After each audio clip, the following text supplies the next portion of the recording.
Class number 10। आज मैं पढ़ाऊंगा स्टूडेंट, हमारे सिलेबस में है प्रॉफिटेबिलिटी रेशियो। तो इसमें मेरा रिक्वेस्ट है कि आप एक काम करो, पहले हमारे सिलेबस में कौन कौन से रेशियोज है जो किसके भीतर आएंगे। प्रॉफिटेबिलिटी रेशियो सर क्या होता है? अब सुनिए, प्रॉफिटेबिलिटी रेशियो का मतलब होता है स्टूडेंट, हम बिजनेस करते हैं तो हमें प्रॉफिट कमाना है, लेकिन प्रॉफिट का ना बहुत सा इंटरप्रिटेशन होता है। प्रॉफिट का मीनिंग अलग अलग अकाउंट्स में, इसीलिए क्या होता है प्रॉफिटेबिलिटी में कोई एक स्टैंडर्ड रेशियो नहीं होता है। तो स्टार्ट करते हैं। प्रॉफिटेबिलिटी रेशियो में हमें कौन कौन से रेशियो सीख रहे हैं।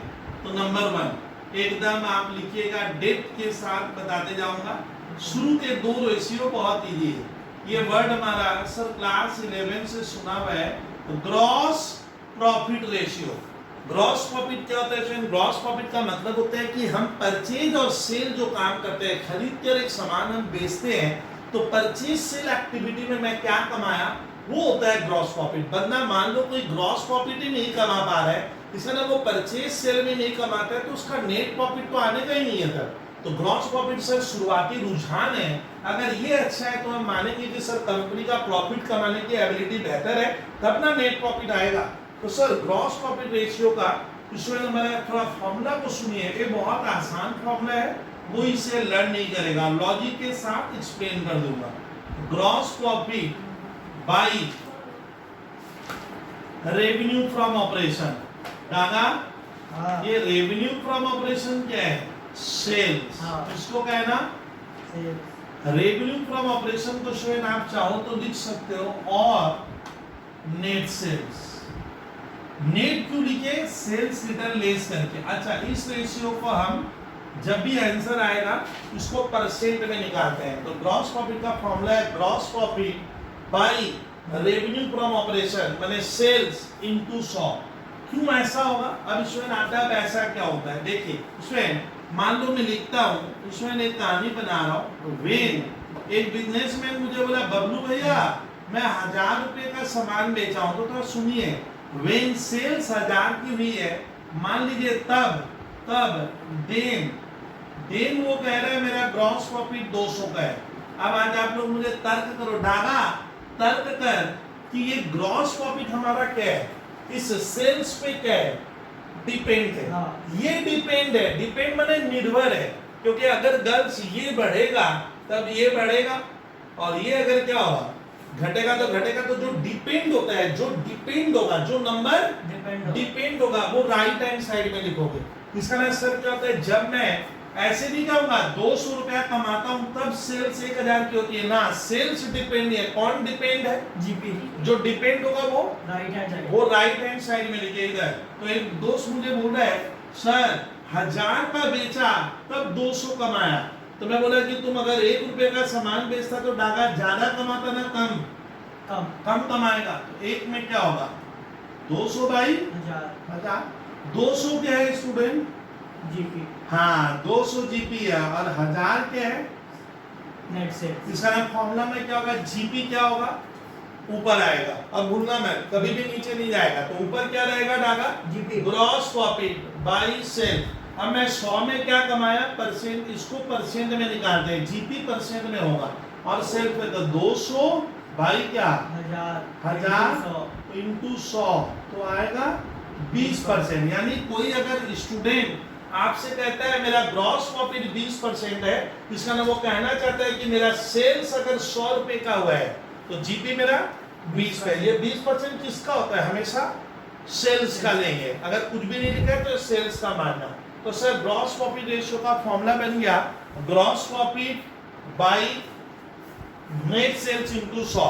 अभी मैंने एक्सप्लेन किया स्टूडेंट, क्या एक्सप्लेन किया कि आपका ग्रॉस प्रॉफिट ऊपर रहेगा, ग्रॉस प्रॉफिट ऊपर और नीचे सेल्स रहता है। और लॉजिक में दिया हूं कि फॉर्मूला ऐसा क्यों बना, जीपी बाई नेट सेल्स बनेगा। अब कहानी सुनिए।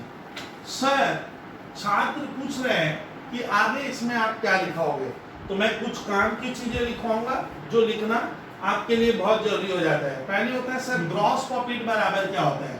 तो ग्रॉस प्रॉफिट हम कैसे निकालते हैं? देखिए gross profit equals to, gross profit का फॉर्मूला लिखो। ग्रॉस प्रॉफिट का मतलब स्टूडेंट मैं ऐसे पढ़ा चुका हूं, फिर भी लिख रहा हूं। ग्रॉस प्रॉफिट का मतलब होता है सेल्स रेवेन्यू फ्रॉम ऑपरेशन। इसका मतलब डागा क्या होता है, दैट इज क्या हो गया, सेल्स। और सेल्स से हम क्या घटा देते हैं, तो ग्रॉस प्रॉफिट क्या आएगा स्टूडेंट, ग्रॉस प्रॉफिट कैसे आता है, तुम जितने में सामान डागा क्या किए, विद्यार्थी बेचे, उसमें से क्या घटा दो, उस सामान का जीपी ना, जीपी घटाऊंगा तो कॉस्ट ऑफ गुड्स सोल्ड आएगा। तो आपको निकालना पड़ेगा सेल्स, सेल्स में से क्या घटा दो, cost of revenue from operation. बताऊंगा इसका मतलब स्टूडेंट मीनिंग समझो तो, मतलब क्या होता है सर, ग्रॉस प्रॉफिट का फॉर्मूला होता है कि आप सामान कितने में बेचे और वो सामान आपके लिए कितने का था। Cost of revenue from operation को हम कहते हैं कॉस्ट ऑफ गुड्स सोल्ड। तो इसमें ये एक फॉर्मूला बन गया अपना, cost of revenue from operation का मतलब होता है कॉस्ट ऑफ गुड्स सोल्ड। और आगे बढ़ते हैं सर। अब आता है एक छात्र कहते हैं सर कि कॉस्ट ऑफ गुड्स सोल्ड क्या होता है, आप ये पढ़ाओ, एक फॉर्मूला और लिखो, ये मैं करा दिया हूं, cost of revenue from operation. इसका हिंदी में डागा कल मीनिंग क्या बताए थे कि जो सामान मैं बेच रहा हूं, जो सामान हम सेल कर रहे हैं वो मेरे लिए कितने का है। हाँ। तो इसका फॉर्मूला होता है ओपनिंग क्या लिखेंगे, भूल जा रहे हो, इन्वेंट्री हाँ लिखो student, opening inventory plus purchases से लेस परचेज रिटर्न करेंगे। आज मैं पहली बार क्या लिखा, नेट परचेज। नेट परचेज का मतलब परचेज से परचेज रिटर्न क्या करना, प्लस डायरेक्ट एक्सपेंस इसमें ऐड कर देंगे। डायरेक्ट एक्सपेंस कौन से होते हैं, जो हम ट्रेडिंग अकाउंट में वेजेज, कैरेज इनवर्ड एटसेट्रा लिखते हैं वो डायरेक्ट एक्सपेंस। डायरेक्ट एक्सपेंस के लिए स्टूडेंट मैं ब्रैकेट में लिख रहा हूं, डायरेक्ट एक्सपेंस का एग्जांपल हो गया जैसे कैरेज इनवर्ड वेजेज एटसेट्रा, जो कहां रहते हैं, ट्रेडिंग अकाउंट में हम 11 में लिखते थे सर। और इससे क्या लेस कर देना, माइनस क्या कर देना, अभी भी नहीं समझे, क्लोजिंग इन्वेंटरी। ये किसका फॉर्मूला हुआ स्टूडेंट, ये मैं लिखा formula number 2, cost of revenue from operation. अगर आपसे कोई पूछे sir cost of revenue from operation का फॉर्मूला क्या है, ये सेल्स नहीं है, जो सामान बेचे वो आपके लिए कितने का है। तो cost of revenue from operation का सब फॉर्मूला है opening stock plus purchase plus direct expenses that is carriage wages, जो क्लास 11 में ट्रेडिंग अकाउंट में लिखते थे, और माइनस क्लोजिंग इन्वेंटरी। फिर आगे, फिर स्टूडेंट अब आ रहे हैं सर ये रेवेन्यू फ्रॉम ऑपरेशन क्या होता है, ये वाला लिखिए। रेवेन्यू फ्रॉम ऑपरेशन एक अलग चीज है, कॉस्ट ऑफ रेवेन्यू फ्रॉम, मैंने खाली बोला रेवेन्यू फ्रॉम ऑपरेशंस क्या होता है। रेवेन्यू फ्रॉम ऑपरेशन का सर फॉर्मूला लिखो। रेवेन्यू फ्रॉम ऑपरेशन में होता है आप जो कैश सेल किए और क्रेडिट सेल किए दोनों लेना होगा। तो रेवेन्यू फ्रॉम ऑपरेशन में स्टूडेंट लिखो कैश, मैं लिखवा रहा हूं आप लोग लिखिएगा। रेवेन्यू फ्रॉम ऑपरेशन का मतलब होता है कैश सेल्स प्लस कौन सा, क्रेडिट सेल्स, यानी टोटल सेल्स आ गया, cash cell plus credit sale, और लेस क्या करने का, लेस सेल्स रिटर्न। ये आ गया क्या, क्या आ गया, हाँ revenue from operation. Revenue from operation को हम क्या कहते हैं, कॉस्ट ऑफ गुड्स सोल्ड या नेट सेल्स, ना नेट सेल्स कहेंगे। इसमें नेट सेल्स पहले मैं जो सामान बेचा उसको टोटल सेल्स क्या था, मेरे टोटल सेल्स है ये, cash cell plus credit sale दोनों लेंगे। मतलब यहाँ पे कैश सेल नहीं लेना है, फिर यहाँ पे कौन सा लेंगे, आप टोटल सेल्स में क्या कमाए, भले वो कैश सेल हो या क्या हो, क्रेडिट सेल्स हो, आपको ये ध्यान रखना है। अच्छा, और एक formula student cost of revenue from operation का और लिख लो, cost of revenue from operation. मैं जो सामान बेचा वो कितने का था, ये देखो ये फॉर्मूला था तो डाटा ये वाला, हाँ। ये थोड़ा सा कंपनी के केस में, मैन्युफैक्चरिंग कंपनी में ये वाला फॉर्मूला कभी कभी काम आता है, वो सर बताएंगे, आपको सोचना नहीं है। आप लिखो कॉस्ट ऑफ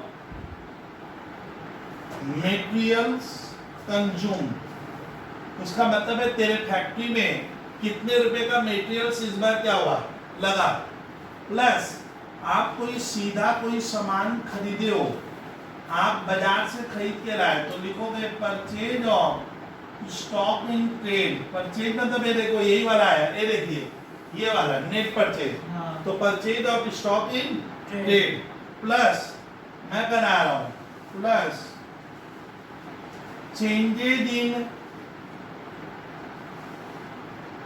लिखो plus changes in inventory of finished goods, logic मैं बाद में बता दूंगा, finished goods comma comma work in progress and stock in trade, work in progress, formula को ध्यान से देखिए, work in progress and stock in trade.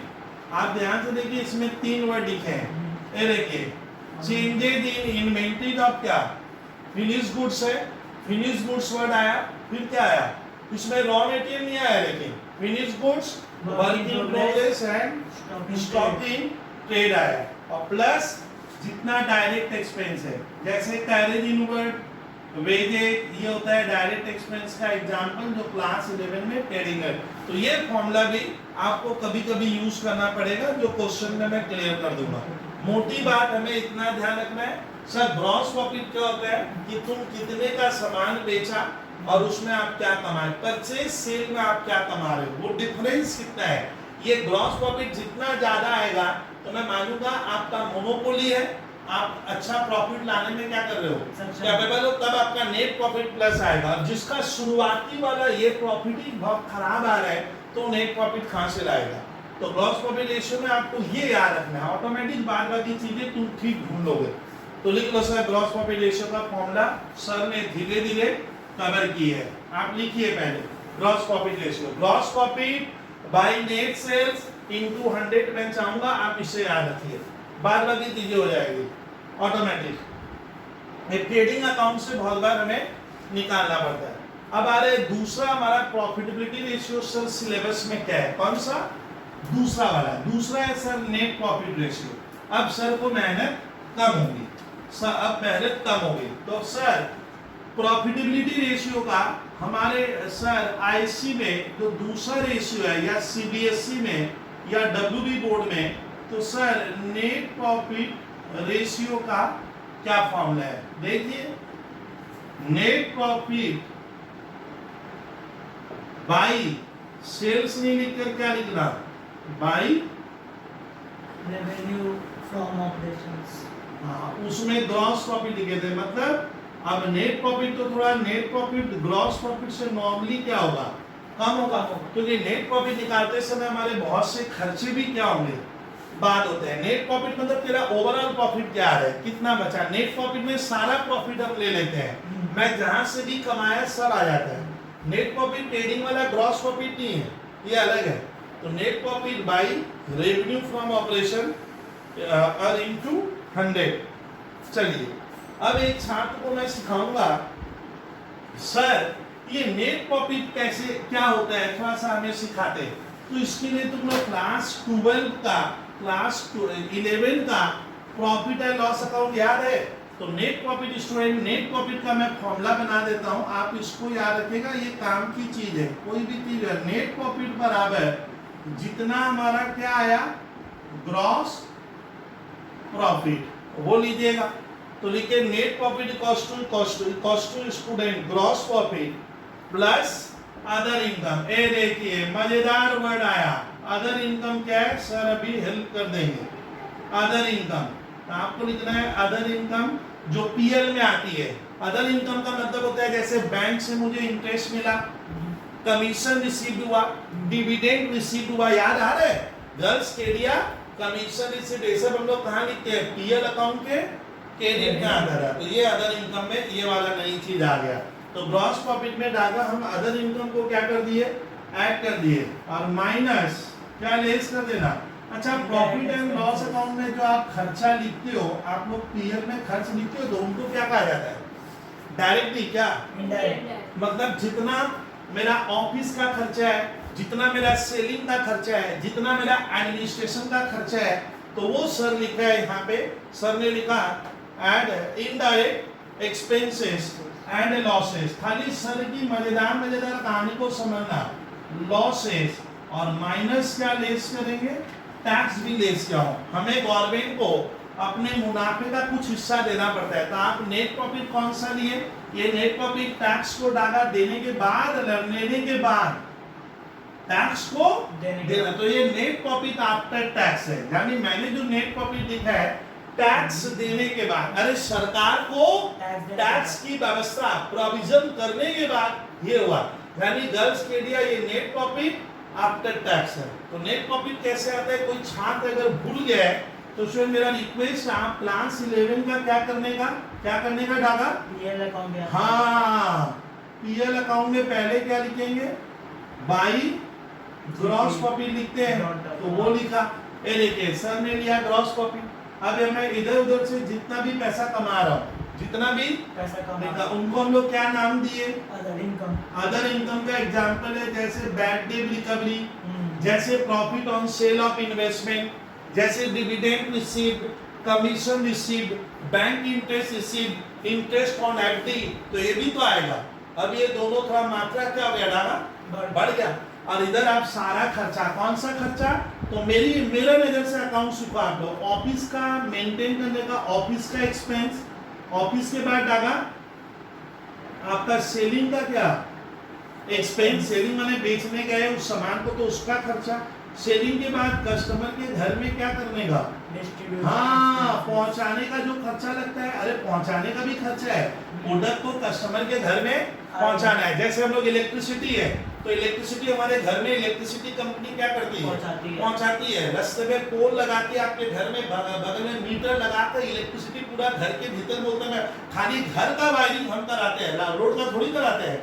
तो इलेक्ट्रिसिटी कंपनी को एक सामान पहुंचाने का क्या है, खर्चा है। हम पानी लेते हैं म्यूनिसिपैलिटी का, तो म्यूनिसिपैलिटी पहुंचाती है पाइपलाइन से, आप वहां लेने नहीं जाते हो म्यूनिसिपैलिटी में, तो पहुंचाने का जो खर्चा लगता है पाइपलाइन से या जो भी आपका मीन्स है वो है डिस्ट्रीब्यूशन एक्सपेंसेस। तो ये सारे खर्चे ऑफिस के, सेलिंग के, इसके अलावा कोई मेरा क्या हुआ डागा एबनॉर्मल, मैंने क्या खाया, लॉस खा गया। जैसे मेरा कैश बॉक्स से कैश चोरी हो गया, तो चोरी होगा तो मुनाफा तो क्या होगा, कम हो जाएगा। ये मैं कह रहा था, जैसे कोई एबनॉर्मल लॉस हो गया, कोई एसेट्स बेचकर लॉस खा गए, फिर मेरे हाथ में यहाँ क्या बचा, नेट प्रॉफिट।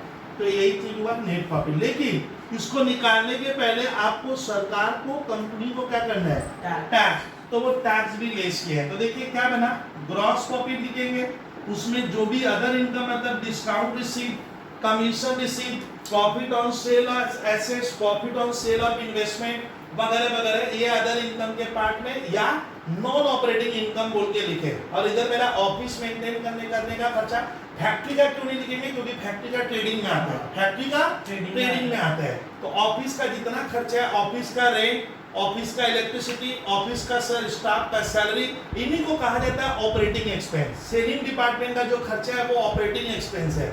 डिस्ट्रीब्यूशन खर्चा, कोई सडन लॉस हुआ, एबनॉर्मल लॉस, जैसे मैंने मशीन बेची मैं लॉस खा गया, मैंने एक बार कोई लैंड बेची मैं लॉस खा गया, इस तरह से गुड्स डिस्ट्रॉयड बाय फायर, तो ये एबनॉर्मल हादसा है, ये बार बार नहीं होगा, ये तो बार बार होगा, ये तो आपका ऑपरेटिंग खर्चा है। और उसके बाद जो बचा वो नेट प्रॉफिट। तो नेट प्रॉफिट रेशियो का फॉर्मूला है net profit by revenue from operation, मतलब वही कौन सा, सेल्स, कौन सा, कैश सेल भी, क्रेडिट सेल भी, और उससे सेल्स रिटर्न क्या कर देंगे, तो हमारा आता है नेट प्रॉफिट रेशियो। तो मैं सर एक जीपी का और एक एमपी का क्वेश्चन कराऊंगा, और प्रॉफिटेबिलिटी के जो 3 बचेंगे हमारे क्लास नंबर 11 में कंप्लीट हो जाएंगे। तो सारे फॉर्मूला मैं एक्सप्लेन किया हूं, अब आपको लर्न करना, उसको समझना, उसको रिवाइज करना, सेट करना ब्रेन में, वो आपका वर्क बचता है। तो मैं फटाफट क्वेश्चन करा दे रहा हूँ।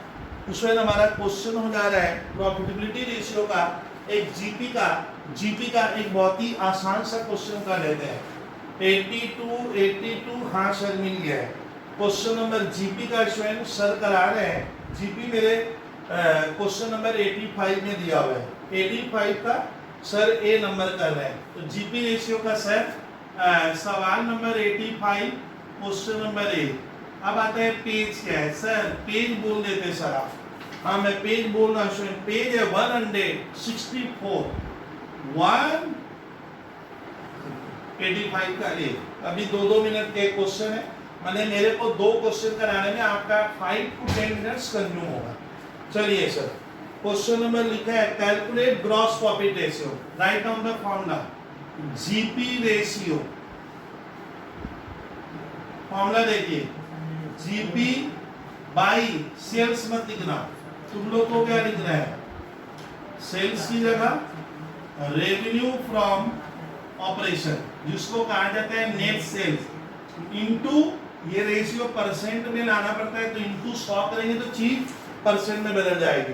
सर 85 का ए में जीपी में देख रहा हूँ छाप के दे दिया है, टीचर प्रिंटेड वैल्यू दिया है, जीपी 40,000 है क्वेश्चन में, तो लिखिए 40,000, पहले लिखो जीपी 40 सवाल में दिया हुआ है 40,000। सर सेल्स कितने का दिया है स्टूडेंट, तो लिखा है नेट रेवेन्यू फ्रॉम ऑपरेशन कितना है 5। पहली बार नेट लगाया है, जो टीचर है बड़ा स्मार्ट टीचर कहेंगे नेट रेवेन्यू फ्रॉम ऑपरेशन का मतलब सेल्स रिटर्न क्या कर दिया है टीचर है, सेल्स रिटर्न लेस क्या है, सेल्स रिटर्न क्या करना है लेस करना है, बट हमें फिर से क्या नहीं करना है लेस नहीं करना है, क्योंकि नेट का मतलब होता है सेल्स रिटर्न का वैल्यू घटाकर, तो सेल्स रिटर्न का वैल्यू घटाकर सर कितना दिया है 5 लाख है, यही नहीं है, इससे सेल्स रिटर्न मत लेस करना, क्योंकि नेट लगाया भाई टीचर ने, कितना आया 8%। दादा बता कि ये बिजनेसमैन चिल्ला रहा है गांव में कि मैं 8% का बिजनेस कर रहा हूँ, 8% ग्रॉस प्रॉफिट कमाता हूँ, इसका मतलब क्या होता है गर्ल्स, 8% का मतलब होता है कि सामने वाला अगर 100 रुपए में सामान क्या करता है दादा सेल्स करता है, तो बंदा 8 रुपया कमाता है, तो ये प्रॉफिट सर इतना क्या नहीं लग रहा है, अट्रैक्टिव नहीं लग रहा है, क्योंकि इसका अभी नेट प्रॉफिट आएगा, मतलब अभी इनडायरेक्ट खर्चा बाकी है, ऑफिस का सेलिंग का, तो ये मुनाफा तो और क्या होगा। तो सर हम इसको यही सजेशन करेंगे कि आपका ग्रॉस प्रॉफिट कम लग रहा है, क्या कारण है, कौन कौन से पॉइंट है, या बहुत कंपटीशन है वगैरह वगैरह के हमें जानने की जरूरत पड़ेगी कि इसका जीपी रेशियो सर उतना हाई लेवल नहीं दिखा रहा है। सर 85 का बी करवाओगे क्या, हाँ 85 में एक बी है, नाउ 85 बी मैं कराऊंगा, आपको खाली सुनना है बैठकर। 85 बी में ओपनिंग स्टॉक है, परचेज है, रिटर्न आउटवर्ड है, वेजेज है, रेवेन्यू फ्रॉम ऑपरेशन और क्लोजिंग स्टॉक है, तो सर मैं सीधी बात करूं क्लोजिंग स्टॉक दे दी है, जीपी हमें निकालना है सर बी नंबर में, लिखिए GP ratio gross profit ratio, gross profit by क्या लिखना गर्ल्स केडिया, सेल्स नहीं लिखकर क्या लिखेगी नेट, हाँ रेवेन्यू फ्रॉम ऑपरेशन मतलब सेल्स होता है, ये सेल्स का ही नाम है, आप नेट लगा लो ना भैया, पूना 100 यहाँ फंसूंगा, ये क्वेश्चन टफ है। अब सुनिए इसमें जीपी तो सर मैं देख नहीं पा रहा हूँ कहाँ, मेरे को आंखों से दिख नहीं रहा है इसमें, लेकिन मैंने देखा क्या क्या दिया है, ओपनिंग स्टॉक दे दिया है, परचेज दे दिया है, रिटर्न, हाँ रेवेन्यू फ्रॉम ऑपरेशन दिया है सर, रेवेन्यू फ्रॉम ऑपरेशन से आप सेल्स रिटर्न लेस करो, तो सेल्स रिटर्न है क्या ना, नहीं है सर, रेवेन्यू फ्रॉम ऑपरेशन दादा सवाल में क्या दिया है 2.5 लाख दिया है, क्या दिया है 2.5 लाख सेल दिया है। अब जीपी का फॉर्मूला देखिए, जीपी का फॉर्मूला होता है स्टूडेंट हमारे देश में सेल्स माइनस क्या कॉस्ट ऑफ गुड सोल्ड, या इसी का नाम है कॉस्ट ऑफ रेवेन्यू फ्रॉम, तो जीपी में कितना कमाया, तो सेल्स कितने की है गर्ल्स यहाँ ताकि है कितने की, ये देख सेल्स कितना है 2.5 लाख। अब कॉस्ट ऑफ गुड सोल्ड का फॉर्मूला क्या होता है sir, cost of good sold में आता है ओपनिंग स्टॉक एट परचेज, वो सब आएगा, तो Daga cost of good sold का फॉर्मूला है, यहाँ पे लिख रहे हैं sir opening stock plus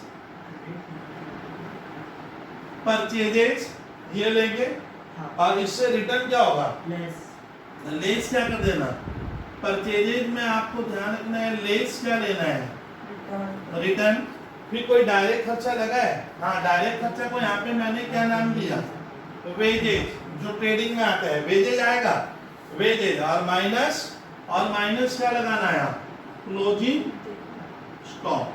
girls ये किसका फॉर्मूला हो गया, समझ में आ रहा है ना, दागा ये किसका फॉर्मूला लिखे minus cost of good sold good sold. इसको मैं चाहूं तो किस में दे सकता हूं बोल। अरे नहीं समझा क्या? ब्रैकेट ये ब्रैकेट में दे दो तो हमारा इजी पड़ेगा। लिखिए 2.5 लाख माइनस, जरा बोलिए ना ओपनिंग स्टॉक कितना है 50,000। हाँ अच्छा परचेज से परचेज रिटर्न लेस कर दो, परचेज 1.5 लाख से रिटर्न आउटवर्ड 1.20 है तो परचेज कितना आएगा 1.30। तो ठीक है ये लिख देना। ओ ये ब्रैकेट खाएगा। और वेजेस की मात्रा कितनी है? वेजेज है स्टूडेंट हमारा 10,000 रुपया वेजेज है। और क्लोजिंग स्टॉक कितना है देखिए तो क्लोजिंग स्टॉक सवाल में दिया है 40,000, ये माइनस होगा। और नहीं तो तुम लोग ट्रेडिंग बना लेना। कितना हुआ 50 1.30 1.80 1.90 40 1.50 कितना आ रहा है भैया 1 लाख। तो जीपी हमारा मैंने सर ने तुम लोग ना ट्रेडिंग अकाउंट बना लेना नहीं तो बेस्ट है इनटू 100 कितना आ रहा है। तो जीपी कमाने का रफ्तार क्या है इसका 40%। यहाँ पे जान भी 40% का मतलब है बंदा कह रहा है अगर मैं 100 में बेचता हूँ 100 रुपीज में सेल करता हूँ तो बंदा 40 रुपया कमाता है 100 में। तो ये जीपी रेशियो थोड़ा क्या लग रहा है अच्छा क्वालिटी का लग रहा है, इसका मोनोपोली लग रहा है, इसका बिजनेस में मोनोपोली है क्योंकि 40% एक अच्छा रिटर्न है सर। तो इसके बाद नेट प्रॉफिट कुछ बचना चाहिए। आप ये सोचिएगा इस तरह से सोचकर बनाना। ये कितना नंबर का रहा है 85।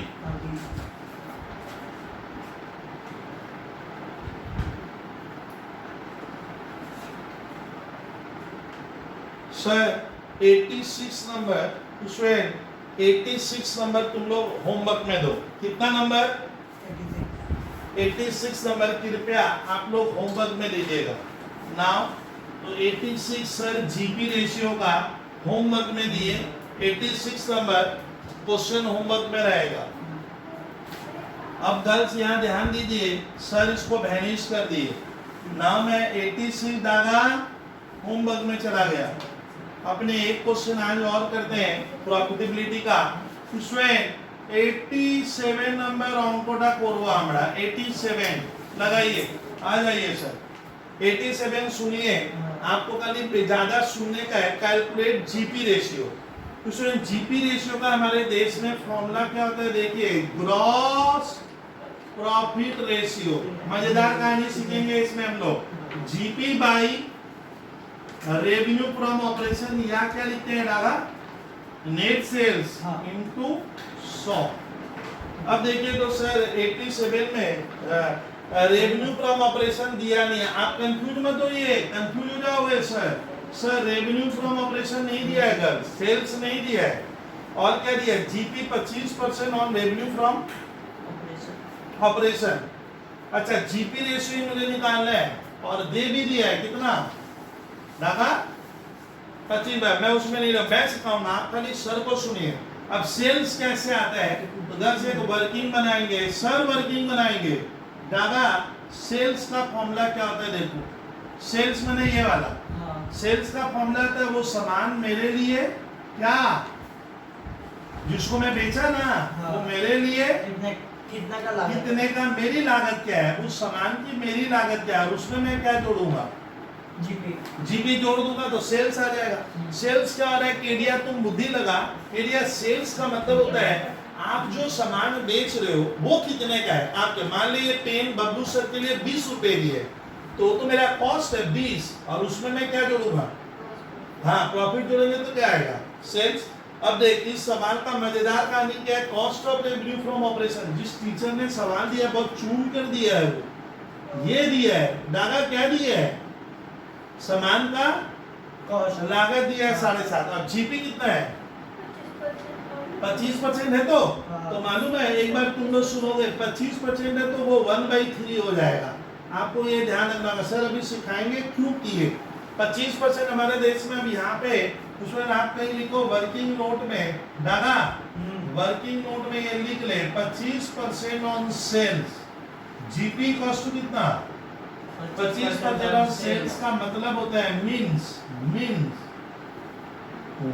याद है 1/, 4. बोल बोल बोल बोल 4 of sales. 4 of sales. या इसको मैं चाहूं तो मालूम है 1/4 ऑफ सेल्स को हमारे देश में 1/3 ऑफ क्या Cost. हम कॉस्ट कह सकते हैं। ये चीज नोट कीजिए।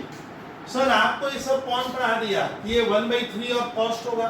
तो देखिए जानवी कॉस्ट है, ये क्या है सामान का Cost. कॉस्ट है। तो जीपी क्या होगा मालूम है 1/4 नहीं होगा, कितना 1/4 तो सेल्स का है, तो आपको कॉस्ट का कितना करना होगा 1/3. 1/3। सर कैसे? वो मेरे पास उपाय है, रास्ता है, मैं आपको पक्का सिखा दूंगा। ये आएगा सेल्स। तो लिखिए डागा तब सेल्स कितना होगा? जीपी रेशो कितना दिया है गर्ल्स यहाँ पे? ये दिया हुआ था ना, कितना दिया हुआ है? हाँ जीपी रेशो निकालना है 25% ऑन रेवेन्यू फ्रॉम ऑपरेशन। छोड़िए। तो सर सेल्स कितने का है? डागा डागा 10 लाख. 10 लाख और जीपी कितना है? 10 लाख 10 लाख का का 25%. जो मैंने 2.5 लाख हाँ. और इनटू क्या लगा देना? 100. कितना आएगा आंसर? 25%. हाँ वो दिया है मेरे को, यही निकालने दो परसेंट में आंसर दिया हुआ था 25% है, लेकिन हमें निकाल के दिखाना था। अच्छा आज सीख लेंगे। आज मैं गर्ल्स थोड़ा सा मेहनत कम कर रहा हूँ इस क्लास में, काफी लंबा क्लास लिया हूँ तो बच्चे समझ नहीं पाएंगे। तो प्रॉफिटेबिलिटी रेशियो में हम लोग क्या सीखे? जीपी रेशियो और क्या पढ़ाया है डागा? एनपी रेशियो आपको मैंने पढ़ाया।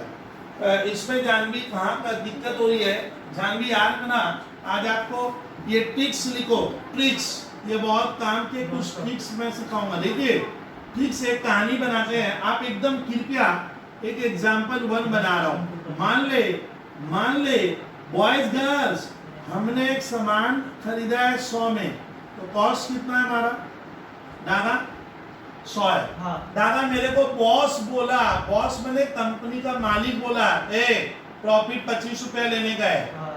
तो जानवी बता तुम 100 में तेरा खरीद है 100 का, तुम बोली बबलू सर मैं 100 रुपए में खरीदी हूँ एक सामान, मेरा बॉस बोला है कितना प्रॉफिट ले लो 25 रुपया। तो बोलिए तो इसका सेल प्राइस आप क्या रखोगे? कोई बोल पाओगे? सेल प्राइस होगा 125। इसमें डाउट है क्या? ये वाला केडिया तो ध्यान से समझना, एक मैथ्स का सर प्लीज बता रहे हैं। मान ले तुम केडिया एक सामान 100 में लाई और तेरे को मैंने बोला ए कितना कमाने का? 25 रुपया कमाने का यार, तुम बेच दे। तो तुम कितने में बेचेगी?